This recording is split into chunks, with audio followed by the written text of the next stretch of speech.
So hey everyone, welcome back to new video. और इस video series में मैं आपके लिए लेके आया हूँ स्मॉल बिजनेस आइडियाज़। ऐसे छोटे छोटे बिजनेस आइडियाज़ के बारे में हम डिस्कस करेंगे जो ज़्यादा बड़े स्केल पे नहीं होंगे, छोटे स्केल पे होंगे बट बड़े स्केल पे जा सकते हैं। और बहुत सारे लोग ऑलरेडी इस आइडिया को या इस बिजनेस को ऑलरेडी कर रहे होंगे। तो इसी सीरीज़ में पहली जो हमारी वीडियो है वो होने वाली है स्मॉल फूड आउटलेट, यानी वड़ा पाव का बिजनेस। तो वड़ा पाव वाला बिजनेस, जो वड़ा पाव का आउटलेट होगा, उसके बारे में मैं बताऊंगा इस वीडियो में डिटेल में। थोड़ा हम एनालिसिस करेंगे, उसके प्रॉफिट मार्जिन को देखेंगे, इन्वेस्टमेंट कितनी चाहिए वो देखेंगे, और क्या क्या फैक्टर चाहिए आपको एक अच्छा वड़ा पाव आउटलेट चलाने के लिए, फूड आउटलेट चलाने के लिए, या उससे रिलेटेड कुछ छोटी मोटी स्नैक्स से रिलेटेड फूड आउटलेट चलाने के लिए, वो सब हम जानेंगे इस वीडियो में। तो वीडियो को एंड तक देखिए और चैनल को जरूर सब्सक्राइब कीजिएगा। मैं ऐसी और भी वीडियोस आपके लिए लाता रहूँगा।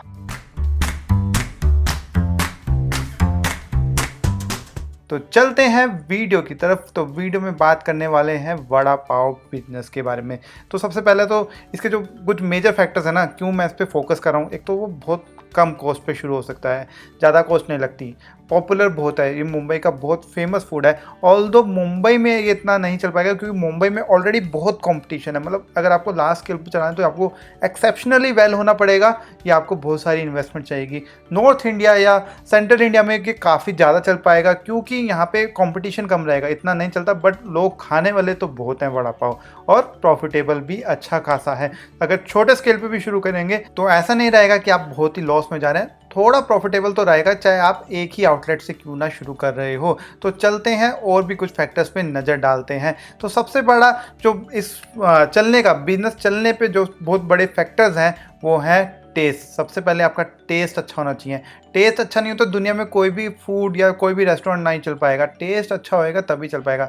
दूसरी चीज़ है आपकी लोकेशन। आपकी लोकेशन पे बहुत ज़्यादा इफेक्ट पड़ता है आपके बिजनेस का। तभी एक, मतलब जो बड़ी बड़ी कंपनीज होती है ना, उसमें एक टीम अलग से ही होती है जो सिर्फ लोकेशन चुनती है कि इस लोकेशन पे खुलना पड़ चाहिए, इस लोकेशन पे खुलना चाहिए, पूरी रिसर्च करती है। तो इसी तरह आपको लोकेशन देखनी पड़ेगी कि कहाँ पे बैचलर्स ज़्यादा रहते हैं, कहाँ पे ऑफिसेज ज़्यादा हैं, जहाँ पे लोग चलते हैं, जहाँ पे विजिट करते हैं कि लोग हाथ में पकड़ के वड़ा पाव खा के लेके जा सकते हैं। तो ऐसी ऐसी लोकेशंस आपको ढूंढनी पड़ेगी जहाँ पे आपका बिजनेस चल पाए। तीसरी चीज़ है प्राइसिंग। प्राइसिंग ऐसी होनी चाहिए कि जो आपका जहाँ पे खोला है ना, वहाँ पे उससे जो लोकेलिटी से मैच करनी चाहिए प्राइस। अगर थोड़ा डाउन मार्केट जगह पे खोला है तो आपके प्राइस कम होने चाहिए।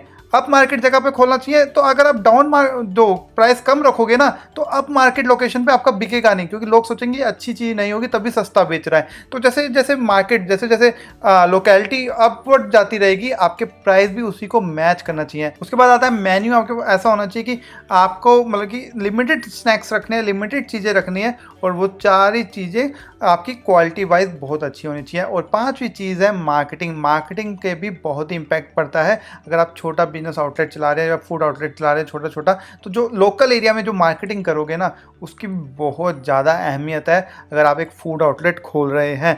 उसके बाद हम बात करते हैं प्राइसिंग की। वड़ा पाव का जैसे मैंने एग्जांपल लिया, वड़ा पाव के स्पेलिंग गलत हो गया, सॉरी। तो वड़ा पाव का जैसे मैंने एग्जांपल लिया, तो इसमें जो वेरिएबल प्राइसिंग है, फिक्स कॉस्ट तो अलग है, जो वेरिएबल है, जो डायरेक्ट इम्पैक्ट डालेगी आपकी वड़ा पाव की कॉस्ट में, तो सबसे बड़े आएगी रॉ मटेरियल कॉस्ट, जो रॉ मटेरियल लगती है वड़ा पाव बनाने में। उसके बाद जो लेबर कॉस्ट है, शेफ़ की कॉस्ट है, और तीसरी जो मेजर, कई जगह पे सबसे जो मेजर कॉस्ट है ना, वो है रेंट की। जितनी कॉस्ट आपकी वड़ा पाव बनाने की नहीं आएगी ना, उससे ज़्यादा कॉस्ट आपको रेंट की पड़ेगी। ये कहीं कहीं जगह पे ऑब्वियसली दिखता है, और कहीं कहीं जगह पे मैंने देखा है कि रेंट की कॉस्ट डबल होती है जितनी आपकी रॉ मटेरियल कॉस्ट से। तो ये भी बहुत बड़ा फैक्टर है वेरिएबल प्राइसिंग में। और छोटे मोटे कॉस्टिंग तो आती है, वो मैंने इसमें इंक्लूड नहीं रखा, वो मतलब मेजर मेजर कॉस्टिंग बताई आपको। उसके बाद हम जान के देखते हैं कि एक वड़ा पाव की प्राइसिंग कैसे डिसाइड हो रही है। तो वड़ा पाव की प्राइसिंग डिसाइड होने में सबसे पहले जो है रॉ मटेरियल की कॉस्ट है, वो लगभग 15 रुपये में आपको एक बढ़िया वड़ा पाव बन जाता है, अगर आप नॉर्मल वड़ा पाव बना रहे हैं तो। उसके बाद तो आजकल तो डिफरेंट चीज़ वड़ा पाव, शेजवान वड़ा पाव, उसकी कॉस्ट उसी तरह बढ़ती रहेगी। जो नॉर्मल वड़ा पाव है वो 15 रुपये से ऊपर कॉस्टिंग नहीं आती। और मान लीजिए आपको जो रेंट पे ठेला मिला है, ठेले की जगह या छोटी दुकान मिली है वो 25,000 में। आजकल ठेलों का भी रेंट 25-25, 30-30 हज़ार रुपये कहीं कहीं जगह पे। आपको जो भी मतलब इस फील्ड में होंगे उनको पता ही होगा। इवन स्टॉल्स का या फ्रूट ट्रक का भी रेंट बहुत ज़्यादा मिल पड़ता है।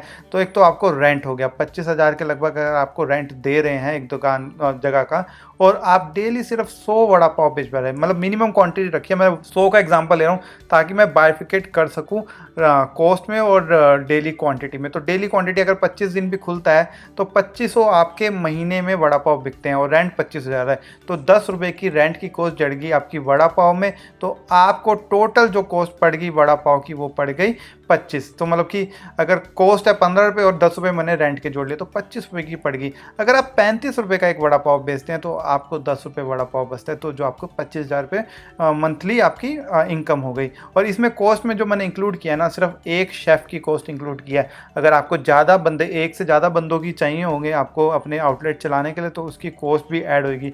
मैं ये मान के चल रहा हूँ ये एक आउटलेट खोला है और आप इसमें पूरा एक्टिवली पार्टिसिपेट कर रहे हैं, सिर्फ आपने एक बंदा और रखा हुआ है अपनी हेल्प के लिए, तो आप इसमें एक्टिवली पार्टिसिपेट कर रहे हैं, उस हिसाब से कॉस्टिंग डिसाइड किया है। कई बार होता है ना, बंदा आउटलेट खोल देता है, उसको 2-3 बंदे रख के वहाँ पे छोड़ देता है और अपना अलग से कुछ और काम करता है। ऑब्वियसली उसकी कॉस्टिंग तो और ज़्यादा आएगी। इसमें मैंने आपको इंक्लूड किया कि आप एक्टिवली इस आउटलेट में काम कर रहे हैं। अगर आप 45 रुपये 40 रुपये का बेचते हैं तो आपको 37,500 रुपये बचते हैं। अगर आप 45 का बेचते हैं तो आपको 50,000 रुपये बचते हैं। तो ये इस तरीके से आपको प्राइसिंग डिसाइड करनी पड़ेगी कि आपको कितनी क्वांटिटी बेच पा रहे हैं, उसी हिसाब से आपको अपने वड़ा पाव की प्राइस डिसाइड करनी पड़ेगी रेंट का फैक्टर इंक्लूड करके।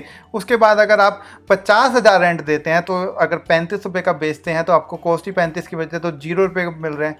और 40 रुपये का वड़ा पाव बेचते हैं 12,500 रुपये बच रहे हैं, और 45 रुपये का बेचते हैं तो 25,000 रुपये मिल रहे हैं। तो रेंट बड़ा फैक्टर है डिसाइड करने में कि रेंट पे आपको कितने की मिलती है। कहीं कहीं बड़ी अच्छी जगह पे, अच्छी लोकेलिटी पे रेंट 1-1 लाख तक पहुंच जाता है आपके आउटलेट के लिए। तो उसी हिसाब से आपको फैक्टर करना पड़ेगा अपनी क्वांटिटी कितनी बेच पा रहे हैं। और इसमें मैंने एक आउटलेट देखा है, मतलब एक आउटलेट की बात कर रहा हूँ जिसमें मैंने सिर्फ 100 क्वांटिटी आपकी सेल बताई है। अगर आपको ज़्यादा आउटलेट खोलेंगे और ज़्यादा आपकी सेल भी ज़्यादा हो रही है तो आपको आपकी अकाउंटिंग भी करनी पड़ेगी, आपको जीएसटी नंबर भी लेना पड़ेगा, तो और भी चीज़ें कॉस्ट ऐडअप होती रहेगी अगर आप चेन खोलते हो या ज़्यादा आउटलेट्स खोलते हैं। ये मैंने सिर्फ एक आउटलेट की आपको मैथ बताया है। साथ ही साथ आप क्या कर सकते हैं, आप और भी चीज़ें ऐड ऑन कर सकते हैं। आप चाय बेच सकते हैं। दाबेली एक बहुत अच्छा गुजराती बर्गर होता है, बहुत फेमस है आजकल नॉर्थ इंडिया में, बहुत ज़्यादा बिकने शुरू हो गया है और टेस्ट पे डिपेंड करता है, कई लोगों को बहुत ज़्यादा पसंद है।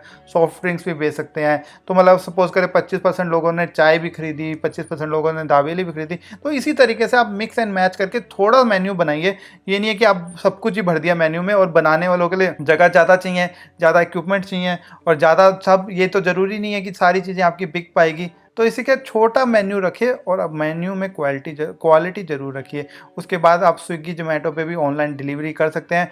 एफएसएसआई का लाइसेंस तो लेना ही है आपको, ऑब्वियसली वो लाइसेंस, तो बिना उसके लाइसेंस के आप कुछ भी नहीं बेच सकते खाने की चीज़। आप उसके बाद अप्लाई भी कर सकते हैं स्विगी जोमेटो पे और ऑनलाइन बिजनेस भी आपका चल जाएगा।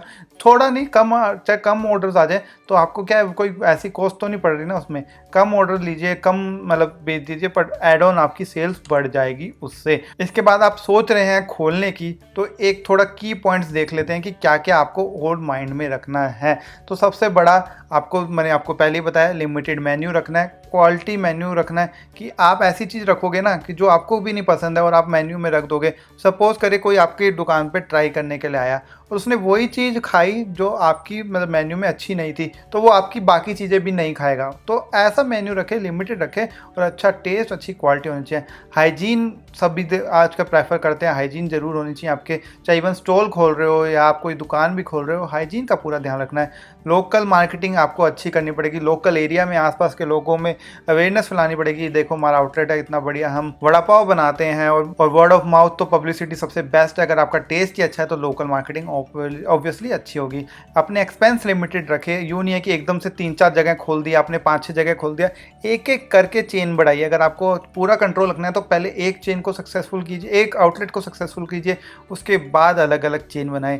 और अपनी रेसिपी का कुछ एक चीज़ सीक्रेट जरूर जरूर रखिए। फॉर एग्जांपल वड़ा पाव में सबसे ज़्यादा ज़रूरी होती है चटनी होती है।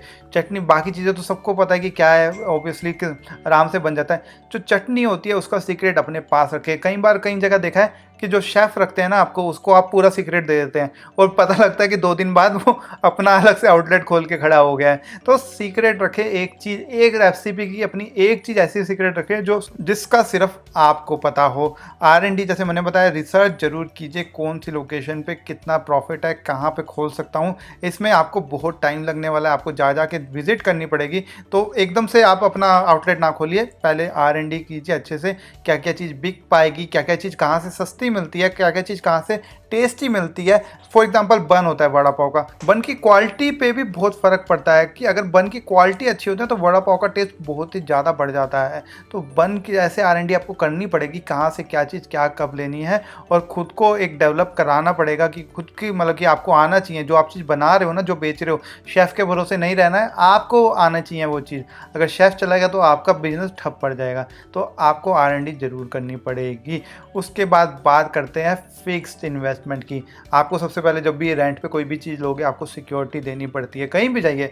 और जो ये कमर्शियल एग्रीमेंट्स होती है ना, उसमें 5-5 6-6 महीने का एडवांस चलता है। तो आपको सिक्योरिटी के लिए काफ़ी पैसे चाहिए होंगे।